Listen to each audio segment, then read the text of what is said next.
ये भ्रष्टाचारी सरकार जो चोला पहने हुए है, बगैर पैसा लिए हुए ये लोग तबादला नहीं करता है। पूरी बिहार की पब्लिक की यह बात बोल। शराब का बोतल लाने का वादा था, लेकिन राजनीति के छुरछुरी पटाखा साबित हुआ। हरिन का चोला पहनकर ये भेड़िया लोग है, कायर है ये। हमको 23 करोड़ रुपया इलेक्ट्रॉल बॉन्ड के रूप में मिलता है और राष्ट्रीय जनता दल को 17 महीना में 85 करोड़ का इलेक्ट्रॉल बॉन्ड के रूप में चंदा। शराब की कंपनियां चंदा देती है। करोड़ों रुपया स्मार्ट मीटर में लिए गए। पूरे बिहार के गरीब जनता को इसने लूट लिया। नीतीश कुमार जी मानसिक रूप से स्वस्थ नहीं है। बिहार के जनता के स्वास्थ्य के साथ खिलवाड़ करके यह पैसा आपने कंपनी से लेकर के उसको सीधा लाभ पहुंचाया। नमस्कार, पॉलिटिक्स में आप सबों का स्वागत। और देखिए, यही पॉलिटिक्स है कि जिस दारू की बात कल तक हो रही थी, वो बातें आज बढ़कर दवा तक आ गई है और रिश्ता भी है दारू और दवा के बीच। चले थे नीरज दारू के सहारे आरजेडी की घेराबंदी करने, और आज खुद दवा के सहारे घिरते हुए दिखे। और बिहार की जनता के लिए वाकई में यह चौंकाने वाली बात है कि किंग महेंद्र जदयू को 99 लाख पर मंथ चंदा के रूप में देते ही थे, साथ ही 200 करोड़ चंदा भी पार्टी को फंड में दिया है। यह खबर अपने आप में चौंकाने वाली है। लोग मानते थे कि राज्यसभा सदस्य की कीमत 10 करोड़ 20 करोड़, लेकिन इतनी बड़ी बड़ी राशि एक राज्यसभा सीट के लिए अपने आप में बहुत बड़ी बात है, वो भी बिहार जैसे राज्यों के लिए। इस तरीके का डील तो साउथ में हुआ करता था, लेकिन बिहार में भी इस स्तर पर डील होता है। ये पहली बार उस दवा और दारू की लड़ाई में पब्लिक डोमेन में है। ऐसे में यह सवाल उठना लाजमी है, कितनी बड़ी राशि किंग महेंद्र ने जदयू को पिछले 20 वर्षों के दौरान उनके पार्टी फंड में व्हाइट मनी के रूप में दिया है। तो क्या कोई व्यापारी सिर्फ वैसे ही पैसा देगा? बड़ा सवाल है। क्या किंग महेंद्र के कंपनी को लेकर जो सवाल सुनील सिंह ने खड़े किए हैं, क्या वो सवाल मौजूद नहीं है क्या? क्योंकि आज पहली बार जदयू, पर 20 वर्षों के जदयू के इस राजनीतिक सफर में पहली बार किंग महेंद्र के सहारे आरजेडी ने जिस तरीके से घेरा है, आवाज नहीं निकल रही थी नीरज की। जरा सुनिए सुनील सिंह ने क्या कहा है और नीरज किस तरीके से उस सवाल से बच रहे हैं। नीरज भाई ने उठ करके अपना गाथा शुरू कर दिया।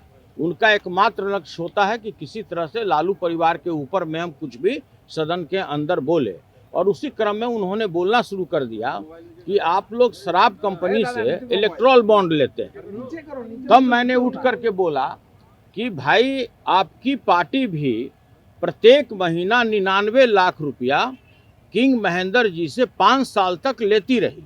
उन्होंने चिल्लाना शुरू कर दिया। उन्होंने कहा कि साक्ष्य पेश कीजिए, और उन्होंने सदन के बाहर में यह बात भी कहा। तो आज मैं वैसे पार्टी जो इस बिहार में, उससे बड़ा भ्रष्टाचारी कोई पार्टी नहीं है, उससे बड़ा कोई दोहन करने वाला कोई पार्टी नहीं है, पूरा बिहार को लूट लिया, मैं उस पार्टी के बारे में आज आपको व्याख्यान देने जा रहा हूँ। Janata Dal United party, Janata Dal United party king Mahendra से लगातार 99 लाख रुपया, ये पूरा डेटा है, 99 लाख रुपया कई वर्षों तक लेता रहा। इसके अतिरिक्त उसने अपने पार्टी फंड में तकरीबन 146 करोड़ रुपया, मैं उस पार्टी का बात कह रहा हूं जिसके शीर्षस्थ नेता समाजवादी चोला पहने रहते हैं, सत हरिश्चंद्र बने रहते हैं, और पूरे बिहार को उन्होंने भ्रष्टाचार के आकंठ में डुबो दिया। मैं उसका डेटा दे रहा हूं कि प्रति वर्ष वो व्यापारियों से, भ्रष्टाचारियों से कितना रुपया चंदा लिए, और यह है अकाउंट में, और इससे कई गुना उन्होंने कच्चा पैसा लोगों से, व्यापारियों से दोहन किया है। ट्रांसफर पोस्टिंग की मैं बात नहीं करता हूं। मैं ये बताना चाहता हूं कि एक कंपनी है A2BS इंफ्रास्ट्रक्चर, उसका पेडअप कैपिटल है 1 करोड़, उसका ऑथराइज कैपिटल है 1.5 करोड़। साधारण कंपनी है, उसका टर्नओवर है पूरे वर्ष का 27 करोड़, और उसने 27 इस कंपनी को तकरीबन 24 करोड़ रुपया चंदा दिया है। 24 करोड़ रुपया। ये मैं जानना चाहता हूं इस सरकार के जो ईमानदार छवि के लोग हैं, जो समाजवादी चोला पहनकर भ्रष्टाचारी लोग हैं, कि भाई जो इतनी छोटी कंपनी है आपको कैसे 24 करोड़ रुपया उसने चंदा दे दिया। इसके अतिरिक्त जितने भी व्यक्तिगत जिसका एसेट नहीं है 10,000 रुपये का, उससे भी करोड़ों रुपया चंदा गलत तरीके से लिया गया है। और ये जो जनता दल यूनाइटेड पार्टी है, इन्होंने खुद ये बात कबूल किया है कि 2020 और 22 में मेरी पार्टी 93 करोड़ रुपया मात्र वसूल किया, जिसमें से 39 करोड़ रुपया मात्र 2 पार्टी से इन्होंने वसूल किया है। इसके बाद फार्मास्यूटिकल कंपनी है, उससे इन्होंने कुल 27 करोड़ रुपया चंदा लिया है। हम जानना चाहते हैं कि आप बिहार के जनता के स्वास्थ्य के साथ खिलवाड़ करके यह पैसा आपने कंपनी से लेकर के उसको सीधा लाभ पहुंचाया है। वैसा इंफ्रास्ट्रक्चर की कंपनी जिसका पेडअप कैपिटल मात्र 1 करोड़ रुपया है, और उससे आपने इतना लंबा चौड़ा चंदा लेकर के आपने उसको बेजा लाभ पहुंचाया है। करोड़ों रुपया स्मार्ट मीटर में लिए गए, जो आज भी लोग जेल में बंद है, उससे भी लोगों ने करोड़ों रुपया वसूला है। और ये पूरा डेटा मैं आपके समक्ष में रख रहा हूं, इसका फोटो कॉपी आप लोग कर लीजिएगा। ये भ्रष्टाचारी सरकार जो चोला पहने हुए है, हरिन का चोला पहनकर ये भेड़िया लोग है, पूरे बिहार के गरीब जनता को इसने लूट लिया और दूसरे को तोहमत लगाता है कि आप लोग है। जो पार्टी 20 साल से विपक्ष की राजनीति कर रहा है, उसको कोई भी व्यक्ति 1 रुपया चंदा नहीं देता है। जो भी चंदा है मेरे खाता में है, जो भी मेरा पैसा है वो मेरा सदस्यता अभियान का है। ये बेईमान लोगों को बताना चाहिए कि भाई इतने लोग जिसका उतना एसेट ही नहीं है और उससे ज्यादा इसने चंदा दे दिया। ये पूरा डेटा है। राष्ट्रीय जनता दल को 17 महीना में 85 करोड़ का इलेक्ट्रोल बॉन्ड के रूप में चंदा मिलता है। और चंदा कौन देता है? शराब की कंपनियां चंदा देती है। शराब की कंपनियों ने चंदा दिया तो किस कारण से चंदा दिया, यह स्पष्ट करना चाहिए। और इससे बड़ा जालसाजी क्या होगा? IFDA इंडस्ट्रीज लिमिटेड जो पश्चिम बंगाल की कंपनी है, 2023-24 में मात्र 13 करोड़ 87 लाख उसकी पूंजी है और 35 करोड़ का चुनावी चंदा देता है। हमारा सवाल केवल एक है कि इलेक्ट्रोल बॉन्ड के रूप में चंदा लेना गुनाह नहीं था, लेकिन आपने बिहार में शराबबंदी था तो शराब की कंपनियों से आपने पैसा क्यों लिया? और इसका जवाब आप दे नहीं रहे हैं, मुद्दे को भटका रहे हैं।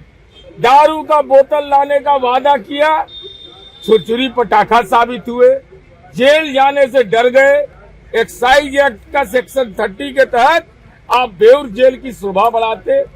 और महेंद्र प्रसाद जो दिवंगत हैं, वो दवा की कंपनी चलाते थे। दवा और दारू में अंतर समझ में नहीं आ रहा है कि कोइलवर के फिट केस है सर। और वो राष्ट्रीय जनता दल के भी सांसद रहे हैं, कांग्रेस के भी सांसद रहे हैं, महामहिम राष्ट्रपति ने भी उनको नामित किया है, और वो जनता दलियों के भी सांसद रहे।